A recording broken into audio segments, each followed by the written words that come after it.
মনে রাখবেন একটা বিষয়, যে রসুল সাল্লাল্লাহু আলাইহি ওয়াসাল্লামকে এবং পাক পঞ্জতনকে আমরা মোহাব্বত করি। শুধু শিয়ারাই মোহাব্বত করে এতটুকু নয়, আমরা কি মোহাব্বত করি না আল্লাহর হাবিবকে? আমরা কি আল্লাহর হাবিবের খাস সাহাবা, জানাকে আল্লাহর বাগ বলা হয়, হযরত আলী কাররামাল্লাহু ওয়াজহা রাদিয়াল্লাহু তাআলা আনহু, ওনাকে আমরা ভালোবাসি না? হযরত হাসান, হযরত হুসাইন, হযরত ফাতিমাতুজ জোহরা, ওনাকে আমরা ভালোবাসি না? তাহলে শিয়ারা তাদের জায়গা থেকে বাঁচছে, তাদের আলাদা বিষয়, কিন্তু আমরা যে সুন্নি বলে আমরা বাঁচতে পারবো না এমনটা কি? ওয়াল্লাহি এমনটা কখনো নয়। পাক পাঞ্জাতন, পাক পাঞ্জাতনকে মোহাব্বত করা ইমানের অঙ্গ। পাক পাঞ্জাতন কি? যখন এসেছে এদিকে ধরে নেই পাক পাঞ্জাতন। আল্লাহর হাবিব সাল্লাল্লাহু আলাইহি ওয়াসাল্লাম একদিন ভর দুপুরে রোদেতে কালো চাদর পরিহিত অবস্থায় হুজরা থেকে বার হলেন।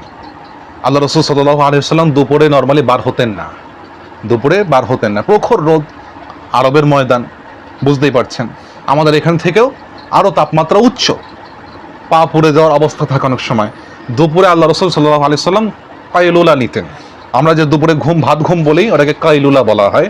আল্লাহ রাসূল ঘুমোতেন। কিন্তু হযরতে আয়েশা থেকে বর্ণিত রাদিয়াল্লাহু তাআলা আনহা, উনি বর্ণনা করছেন আল্লাহর হাবিব সাল্লাল্লাহু আলাইহি ওয়াসাল্লাম একদিন বার হলেন কালো চাদর পরিহিত অবস্থায়, মাথা ঢেকে। কিছু যেতেই দূর থেকে হযরতে হাসান রাদিয়াল্লাহু তাআলা আনহু তিনি ছুটে এলেন। হযরতে আলী কাররামাল্লাহু ওয়াজহু রাদিয়াল্লাহু তাআলা আনহুর ছেলে, বড় ছেলে হযরতে হাসান রাদিয়াল্লাহু তাআলা আনহু, উনি এলেন। আমরা চাদর এভাবে ধরে নিই না, যখন আমাদের কোনো রকম ধরনের শীতকালে কোনো কিছু নিয়ে যাওয়ার হলে আমরা কি এইভাবে ধরে নিই, এইভাবে মর দিই। ঠিক এইভাবে উনি চাদরের মধ্যে ডান দিকে হযরতে হাসান ওনার বড় নাতিকে নিয়ে নিলেন। বলি সুবহানাল্লাহ। আমরা মোহাব্বত করি না মাঝে মাঝে এইভাবে নিয়ে গলা টেনে নিই, এমনি নানা নাতির মোহাব্বত সেইভাবে উনি কি করলেন? টেনে নিলেন।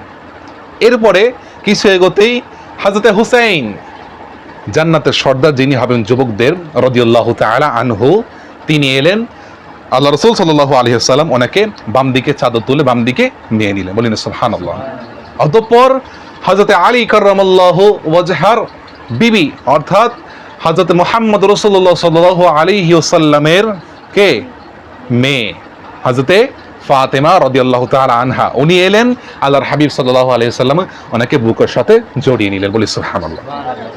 এরপরে হযরতে আলী কাররামাল্লাহু ওয়াজহা রাদিয়াল্লাহু তাআলা আনহু, শের খোদা যাকে বলা হয়, উনি এলেন আল্লাহর হাবিব সাল্লাল্লাহু আলাইহি ওয়াসাল্লাম।